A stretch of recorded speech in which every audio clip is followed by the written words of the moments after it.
നമ്മളൊന്ന് വേഗത കുറച്ച് കൊടുത്തേക്കണം. അല്ല, അവരുടെ ഒപ്പം പോകരുത്, സ്ലോ ചെയ്ത് കൊടുക്കണം.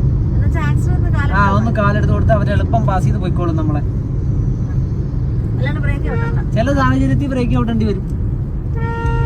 ആള് കടന്നു പോകുന്നില്ലെങ്കിൽ നമ്മൾ ബ്രേക്ക് ചെയ്ത് സ്ലോ ചെയ്ത് കൊടുക്കണം.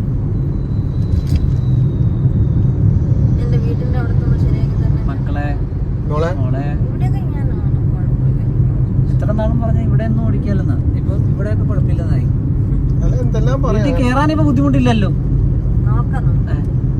നമുക്ക് അയ്യോ ഞാനൊരു കാര്യം പറയട്ടെ, നമുക്ക് മറ്റേ വഴി എടുക്കാം കേട്ടോ. ഇതിപ്പം 2 വഴിയാണ് നമുക്ക്. സഡൻ ആയിട്ട് ഇറങ്ങരുത്, പതുക്കെ ചലിച്ച്. ലെഫ്റ്റ് പിടിച്ചു കഴിഞ്ഞാൽ പിന്നെ ലെഫ്റ്റിൽ നിന്ന് ഒരടി പോലും പിന്നെ റൈറ്റിലോട്ട് വരരുത്. ലെഫ്റ്റ് പിടിച്ചു കഴിഞ്ഞാൽ പിന്നെ റൈറ്റിലോട്ട് വരരുത്, മനസ്സിലായോ? ലെഫ്റ്റിൽ തന്നെ നിന്നോണം. എടുത്ത വഴി തിരിച്ചു വെക്കരുത്, ലെഫ്റ്റ് തന്നെ നിൽക്കുക.